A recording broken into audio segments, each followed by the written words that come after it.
gee ntị ka m gụpụta ife anụmanụ nwanne anyị nwoke dere ebe a iji na-egosi m o nwee ife onyonyo mme gbasatalụ ka ndị mmadụ that ka ụmụ anụmanụ obodo a ụmụ nwaanyị obodo a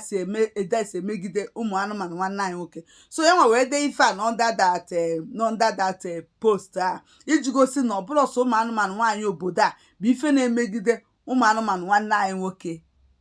ajọ omume na ụmụ nwaanyị be anyị ụmụ Igbo na-emegidekwa ụmụ Igbo that's ụmụ nwoke Igbo ibefa na fa na-emechasị afa ka mmiri chefa ifo na-achọ improve from here na ọ bụrụ ọsọ obodo a ụmụ nwaanyị obodo a na-eme na ụmụ ndị be anyị ọzọ na-emekwa. Ọ sị my sister is not only our ụmụ anụmanụ nwaanyị obodo my sister is not only ụmụ nwaanyị obodo ụmụ nwaanyị obodo. Many of our women have dealt with their husbands in this country, South Africa. I have been here for 28 years. A Nigerian wife has been caught with her boyfriend in bed and she asked the guy to beat her husband up. Ifuge nya nọ n'obodo a dị mme na nwaanyị obodo nke esi ebe na ịmara English ka nkọwara gị because em na ha ga-emewe ji esi na ịma English wara ịmara asụ ịmakwule gị anụ ka ntụpịara ya n'Igbo anụmanụ.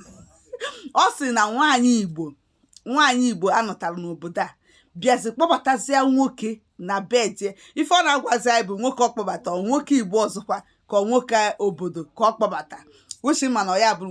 nwoke obodo because na nwoke ndị obodo ndị be anyị ndị Igbo be anyị adịghị ejikere ebe ụmụ nwoke obodo because ụmụ nwoke obodo baa n'akụkọ otu ụmụ nwaanyị fasi wee baa n'akụkọ but unu nwa bụ ụmụ nwoke achọrọ ịma provided na o nwere ebe oyele dị una na-alịna ịghọtago mana anyị nwa bụ ụmụ nwaanyị enwe ife anyị ji ụmụ nwoke feme onwe gị na fara akara ka onwe ife ịma ha na-akọ na-abaghị n'isi likewise ụmụ nwaanyị obodo fa yes because ya agwa m na gị na onye a nwere ike ịbata ijesi ọrụ bata ka gị na nwaanyị desa n'ụlọ tụọ alụ tụgharịa uche nọ na-asị iwe na ewe na am tired ewe na guys ị na-akọ ọzọ na-aka another thing onwe ifefe amarụ isi fa dị empty yes ịchọ ikwu otu omulong isi fa dị empty. So ka the things wee mezie bụ na nke nwaanyị bịazi si asịzie ọgwazi ma nwaanyị ke ma nwoke obodo ka enweta ka nwoke be anyị ọsọ wee nweta fa n'enu bed wee sizie nwoke ọya nwoke ọkpọbata n'enu bed die oji wee nweta sizie anya tie die ihe tinye tipie my God n'anya nke nwoke wee dalụ die wee gbuwe. So kedu ihe ejisi m idiom ma ana m ekwukwa akụkọ ụmụ nwaanyị obodo because na ọfa akụfa ka mkpụ n'ọnụ na akara mgbasa ozi gbasatara anaba ayalụ na that's na investment mmesi n'obodo ọwụsa ebe a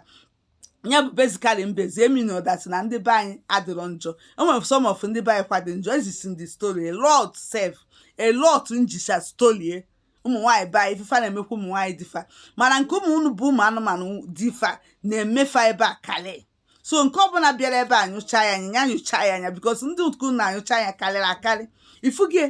nwaanyị Igbo pụtazie na-eme erizi emeri na-emesi ka nwaanyị obodo iji kpụta nwoke ọzọ n'elu bedi dị gị ka ọ laba gị di pụtazie sizie anya ya jezie sizie nke nwoke ya tizie dị gị ihe tipie my God n'anya ọ bụsịa na onye karị dị gị wee gbunyụọ ya anya mana ekwentị ka ngwa ife anọ na-emekịta anụ ife ama ife akịta bụrụ nwoke obodo ife a bụ nwoke Igbo o ife ngwara unu na nwoke Igbo ịmara nwaanyị na-akpọgota ebe mara nwaanyị isi zuru ezu mara nwaanyị maara ife because unu eje kpọrụ ji eji esi kpọbata obodo ọpụtazi omeribe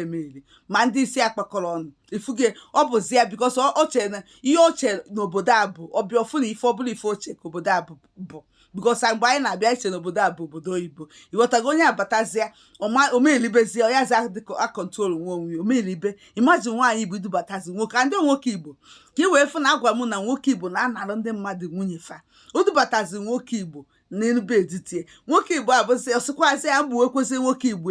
inu maka na nyanwa ya ebuzi inu ka ọnyanwa ịbatara bịa ebuzi inu ifuge ọbụla ajọ nwaanyị o ji edute n'obodo na anụ Igbo dubatazi anya ebe wee nyụcha ya anya ọgbakwuo n'iro gbagidekwuzie n'iro nke ịgbakwuzi na ihe na n'ime ụlọ fa ife ọ na ya bụ ihe adịrọ mma ifuge na icheki omume nke anyị na-asịkwa hei na nke anụnwa na nke ndị obodo ketikwa kọkasịkwa mma kesị ka nwaanyị Igbo esizi wee kpee dị agwa wee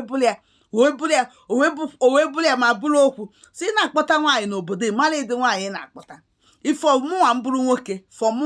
nwoke nọọ nchọcha ịnụ nwaanyị Igbo nchọba nnọọ na m achọka ịnụ nwaanyị Igbo na m achọghị ichukwu nji nọ nwaanyị nchịkụọ ngwongwo m obodo anyị nwefu adịkwa ozi ka ọ dị bifọ n'obodo etipịago kedu ị na ebe a kpọgote nwaanyị fọ na o ji nwaanyị kwakọọ ngwongwo m nkwakọrọ naba na Naijiria nnalụ ebe a nalụ Naijiria nụọ nwaanyị mụ na ya na-aba ebiri iru na iru na-afịa anyị n'ọrụ n'ala Igbo mụọ nụọ nwunye m mụọ nwa na ọ bụrụ nke isi ka ị kpọgotie ị na-akpọgote onye m akwa omume bikos ị nwere oge na ị na-aje mara omume ịchọtara ya ọkụ n'ọkụ ịkpọrọ ya bịa ịbịazi o tie yi mmọnwụ